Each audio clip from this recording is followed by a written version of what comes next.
Hi Barbara. Hi. So this is Barbara Sandler, head of the BALA department at Queens College. Please tell the viewers, just for context, what exactly is BALA?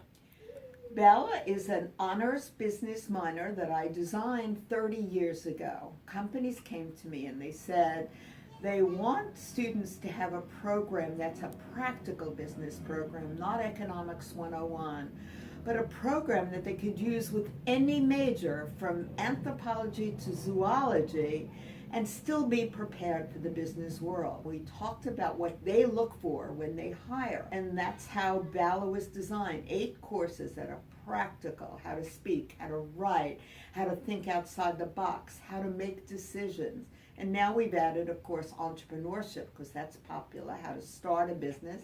And we've also just added a marketing course, which is very important in practical business education. We built it 30 years ago, and it's been growing, and it's one of the most popular programs on campus, and I'm very proud of it. Second question. What is that? Who is that? She's my friend. We chat every once in a while. I keep her here, to be very honest, because my office was robbed while I was outside. They stole my wallet and ran through my purse, and so that's to make believe someone is in here, so to keep them out. What exactly does your job entail as the head of the BALA department? All right, well, I have to make sure that we connect well to the college, that everyone knows who we are, that my students are happy, so that they are my best recruiter. Word of mouth is the best recruiter for BALA, because my students are happy. And the reason they're happy is we're like a family. We call it the BALA family, and that's what we feel we are. I'm still in touch with my alum, many of them very successful, and in fact a couple of them are teaching for me because they want to come back and give back. What brought you to where you are today? Well, first of all, to Queens College was I decided that I wanted to come back to school after my kids were grown, and I went to the Media Studies department, and they hired me to teach public speaking. And then the president at that time, Shirley Kenny, said, we need to start a business program, and I want you to help me put it together. And so she hired me to come out of the Media Studies department and to direct this new program that we were putting together. And just being in the right place at the right time, I guess, but it's my love. This is the BALA Lounge. High tech. I don't think these Macs were here actually when I was here, but whatever. No, they weren't. They're new. They're new this year. We had to upgrade. This lounge was very important to me. When they asked us to move into this building, I said I won't move without a lounge. To me, the place where students can sit and argue and discuss their classroom, politics, their lives, was very, very important to me. We needed that kind of space. The classroom isn't the only place where we learn. We learn right here. And I watched the students argue and debate here about what they learned in the classroom and what's going on in the world. I just remember a day that I was in my office and I heard a lot of laughter out here. I mean, hysterics. And I came out and I said, what am I missing here? What's going on? And there were people sitting with about 5 different ethnicities. And they said, we're sitting here and talking about our own lives. And we realized how similar we really all are. And we owe that to BALA. Thank you. And that was just so special to me. So how many students have been in BALA so far this year? Pardon me? How many students have been in BALA this year? Oh, this past year? Over the years, this year we have 1,000. Whoa. Yeah. We're supposed to close at 500, but of course I can't say no to people who really deserve to get in. Yeah.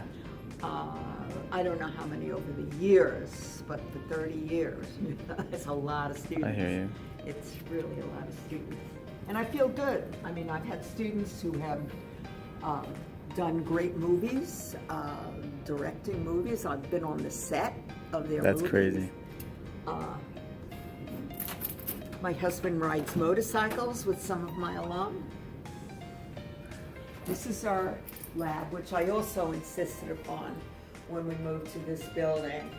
We have to have a place where students can do their research, where classes meet in here that are computer-based classes. We have a lot of teamwork in here for a problem-solving course, which each student has an online company that's in a lot of trouble, and they try to solve their problems. And they use these computers together. Although I've allowed the other people in the building to use it because I work and play well with others.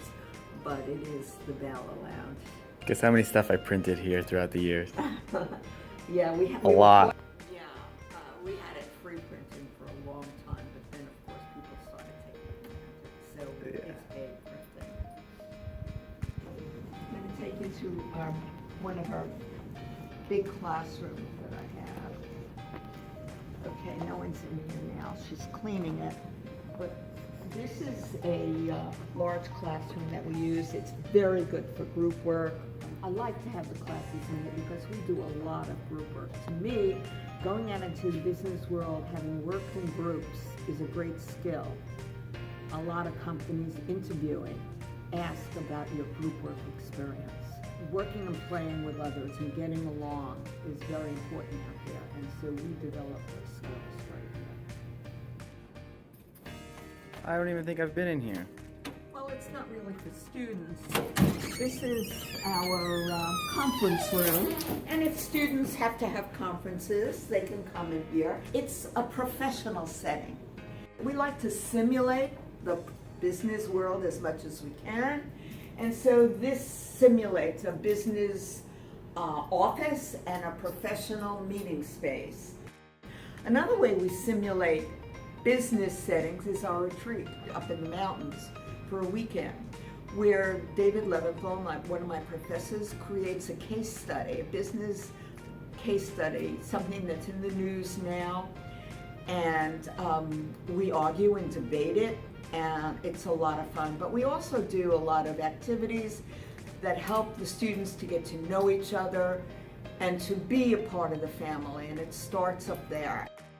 We get nice funding for that from corporate executives who believe in what we do. Students have told me it's one of the highlights of their Queens College career, and I'm proud of that. So what qualities do you look for while hiring people? Hiring the right people is very important to me, and that's why the program is so successful. I don't hire people unique to this college. My philosophy is I would rather have people come in with real business experience rather than research experience.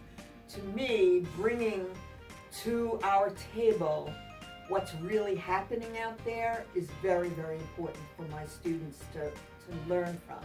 And all of my teachers come from the business world. And what I look for is, which is very important to me, and I get that during my interview with possible faculty, is I want good listeners. To me, listening is the most important communication skill that you can have.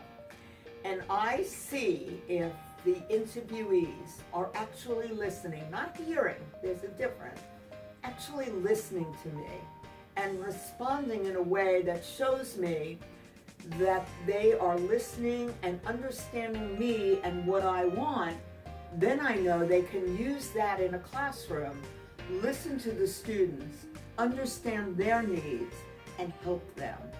To me, we keep our classes small, and I have to hire people who are willing to give up their time outside the classroom. My students need to feel that they can contact these people and discuss issues with them about the classroom, about the curriculum. And if they're not willing to do that, because I don't pay them for that time, then they don't work well for me. I need people who really care. And so far, I've been very lucky. My teachers are with me many, many years. I tell my students at graduation, every BALA graduation, I wish you one thing, that you feel the way I do in the morning when I'm coming to work. I can't wait to be here. I love my job, and I wish them all that kind of love with work. To me, the most important aspect of good leadership, as I said before, is good listening skills. You can't lead unless you know the people you're leading. And the only way you learn who they are and what they want is to listen to them and to be caring and understanding. The culture of an organization comes from the top, and you're the example that you have to set for everyone. And you can't say, do as I tell you, not as I do. You have to do it yourself, and that shows them what you want from them. And that's what you need to know as a leader. Bro,